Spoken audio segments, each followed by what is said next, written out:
दोस्तों, आपका स्वागत है आपके अपने YouTube चैनल फैक्ट टैलेंट पर। तो चलिए बढ़ते हैं हमारे आज के फैक्ट की ओर। आज हम जानेंगे कि पेन के कैप में छेद क्यों होता है। तो दोस्तों, क्या आप जानते हैं कि पेन जिससे कि हम लिखते हैं उसकी कैप में छेद क्यों होता है। दोस्तों, बॉल पेन का उपयोग तो हम सभी लोग करते हैं और इसके कैप में छेद होने के कुछ वैज्ञानिक कारण भी हैं जिन्हें हम आगे जानेंगे, और साथ ही जानेंगे कि बॉल पॉइंट पेन का आविष्कार कब और किसने किया। तो चलिए पहले हम जान लेते हैं कि पेन कैप में छेद होने का वैज्ञानिक कारण क्या है। क्योंकि विज्ञान ने काफ़ी तरक्की की है और कई सारी नई और इंटरेस्टिंग अवधारणाएं भी दी हैं।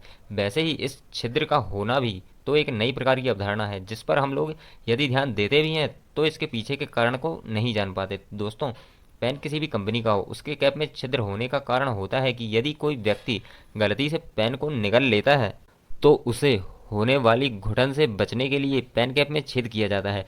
लोग अधिकतर पेन को उपयोग करते टाइम कैप को मुंह में डाल लेते हैं और कभी कभी वह उसे निगल भी सकते हैं, अर्थात कैप को निगले जाने के बाद वह घातक साबित ना हो और कोई बड़ी दुर्घटना ना घटे और उस छिद्र के माध्यम से सांस ली जा सके, इसलिए पेन कैप में छेद होता है। एक और कारण है कि पेन की इंक तेजी से सूख जाए, इसलिए भी पेन कैप में छेद किया जाता है। और जब कोई व्यक्ति पेन कैप को खोलता या बंद करता है तो पेन में दबाव बराबर रहे, इसलिए भी पेन कैप में छेद होता है। और बात करें इसके आविष्कार की तो 1880 के दशक में इसका आविष्कार देखा जा सकता है जब जॉन लॉर्ड को पहला वॉल पॉइंट पेन पेटेंट किया गया था। इस चमड़े के टेलर ने एक कोई भी लिखने की वस्तु बनाने का प्रयास किया था और उन्होंने एक पेन बनाया जिससे वह चमड़े पर लिख सकते थे, लेकिन इस पेन से अक्षर सही से नहीं लिखे गए और व्यावसायिक रूप से इसको अस्वीकृत कर दिया गया। फिर पहला और बहुत प्रसिद्ध फाउंटेन पेन बनाया गया जिसे सारे पेन का पिता कहा जाता था, लेकिन इसकी स्याही देर से सूखती थी।